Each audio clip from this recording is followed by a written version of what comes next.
All right, welcome to the shop. I have spent a week out of town for work, so I have gotten nothing done since I shot the last video.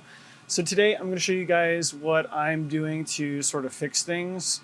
Let me just show you what I mean. So the landing gear on the minuets, I haven't been able to really find something that I like. So this is like a metallic paint, but it's kind of rough looking and I don't care for it. Being landing gear, I know that the grass that gets chopped and all of the, moisture from that grass or whatever is going to cake up on these. And I'd like to have something that's a little more cleanable. Now, I did try another paint here, but this is just regular spray paint and I really don't care for the color. So what I'm doing is I want to put on some enamel. The reason that I want to go with enamel is because it will seal out rust for the most part. But on top of that, it's going to stick to the hardened steel a little bit better. The other thing is that I do prefer the black color. I think the black color will be a better contrast because it's kind of tiny. I want it to stand out a little bit more. I want it to have more structure. Now, I thought about doing some fairings that would stick out here, but fairings just don't stick. I've tried using epoxy, Gorilla Glue, you name it. The only thing that makes them sort of stay there is if you wrap the whole schmear with fiberglass so that you have something physically wrapping around. But even then, you run into problems over time with the metal flexing, and then it gets loose, and then it gets kind of floppy, and then the paint flakes off. So I don't want to set someone up where they have to repair that in the future, so that's why I opted against it. The other thing that I thought about doing was a wing, like a bottom landing gear wing, like on a Fokker. Didn't really want to do that because I didn't know what it would do to the flight characteristics. Also, these landing gear are, well, let's just say this is a 3.5-inch wheel, which means you've got 1.25-inch wheel between the axle line and the ground. So if I even built a wing that sat right on top of this spar or axle, then I would only have clearance of 1.5 inches underneath here. I can tell you that that's a problem. So at the field that I fly at, the grass is cut roughly 2 inches, so there's going to be additional drag on that landing gear just from grass. The only way that would work is if someone who wins this is going to fly at like a paved or, AstroTurf or, some sort of lined field with no grass, okay? No grass. And that's just not an option. It's not practical for me to assume that someone's going to have access to that kind of facility when I don't even have access to that kind of facility. So I opted against that as well. Now, I could try to dress this up with some flying wires. Again, it ran into a maintenance thing because the landing gear flex a lot. So thus back to the paint. And so because of these trials and errors, I need to fix that. So first thing that I need to do is pull the landing gear off. And then what I have to do is remove the paint. And this is a simple process. It's just acetone. Acetone is going to take these basic paints right off. Now, before this, I had put some self-etching primer on these. So if I just get back to that primer, cool. So let me get going on that and show you what it looks like once it's all cleaned up. So before I show you the paint, I encountered an issue where one of the solder joints came free a little bit. Oh, and I apologize for the noise. I'm trying to discharge a battery over here. I went flying this morning and wanted to do a cycle. So anyway, I'm doing that in the background, but I wanted to demonstrate how I reflow the solder. So I've done solder joints here, and this one is fine, but this one is just no good.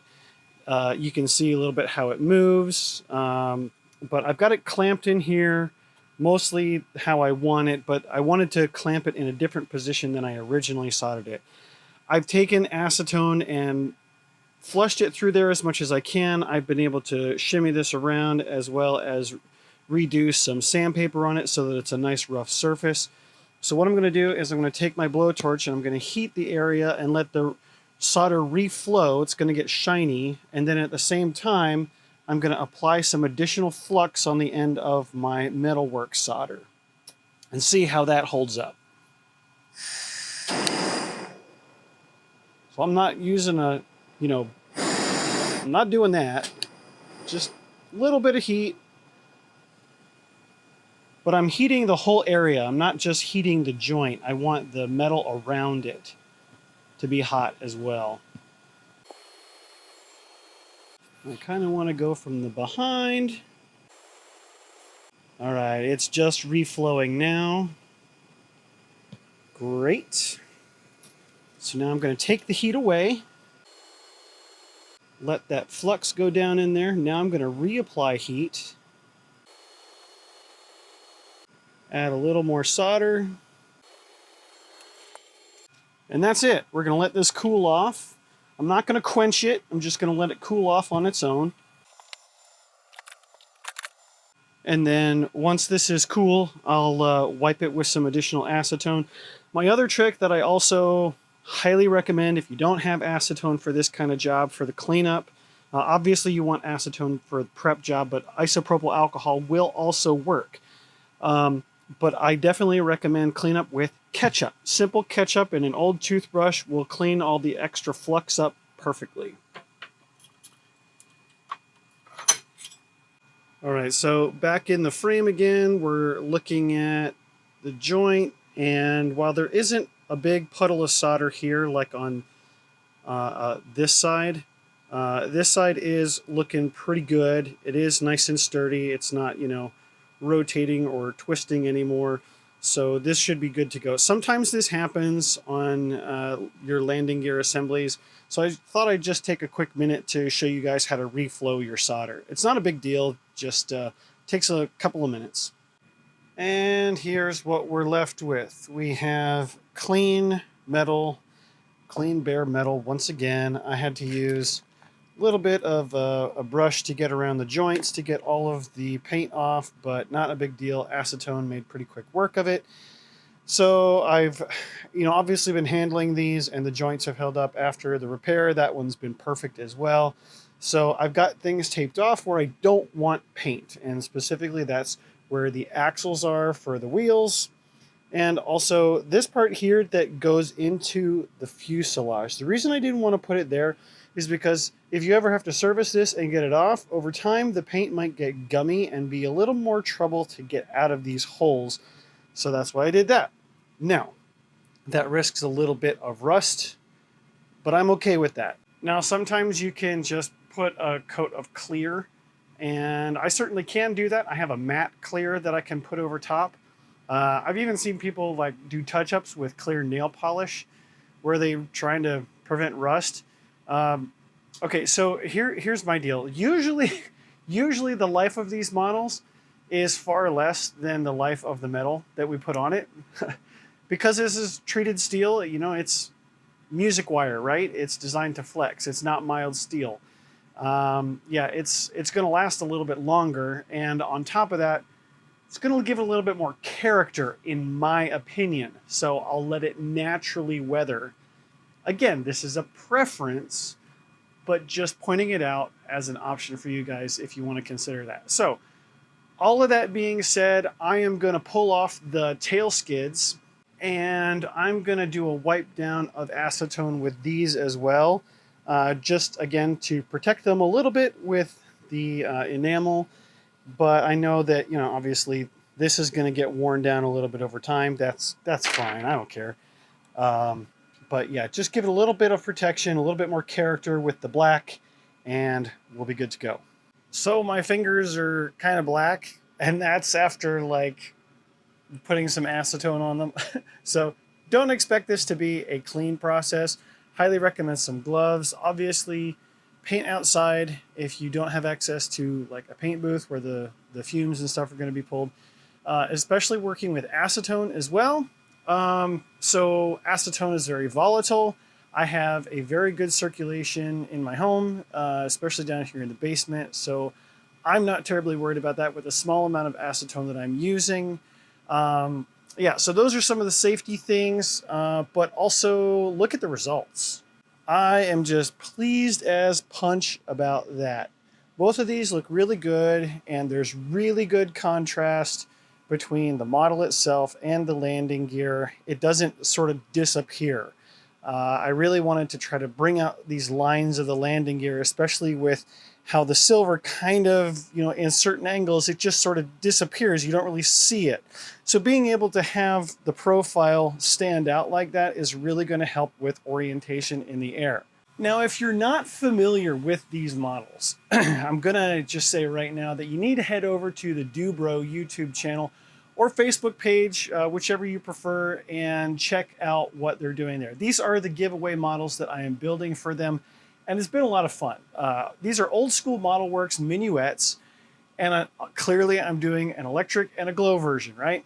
So one of the things that I have been able to do before I got out of town was a little bit of detail on something. Now you'll notice that on the electric version, it looks different than the glow version. The reason the glow version looks different is because of the engine itself, right? Obviously you've got to really bolt this on because of the jerkiness of the glow engine, the nature of it, okay? But we don't have that problem as much on electric versions. Now, what you're looking at is a 3D printed washer, right? And this is obviously not tight yet, but this is 3D printed, and I used my pin vise to drill tiny holes into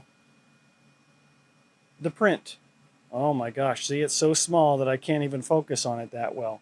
But then after that, I'm able to take some thread that's like silvery and thread that through and make safety wire, which is kind of cool. It's a very subtle touch, but it adds a lot of depth to the front end of this model. Now, if you're concerned about safety or the prop nut coming off or anything like that, keep in mind that I have done this exact same print on my Fokker D8, and that sucker flies for like 9 to 15 minutes at a pop, right?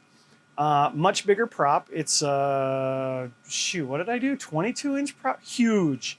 It's a quarter scale model, and there are a lot of different forces involved there as well. So I am confident that this will work just fine. I did the preliminary testing. It's okay. Okay, don't freak out. So that being said, I highly encourage you guys to head to Dubro to check out these builds because they're a lot of fun. And we're giving them away. Not just the models, but we've got a radio system. We've got a battery for the electric one. It's a lot of fun. We're going to see more building stuff, and the old videos of us actually building are on that page as well. So check them out, and be sure to do yourself an additional favor to check out Dubro.com and use code Josh10 at checkout to get yourself 10% off.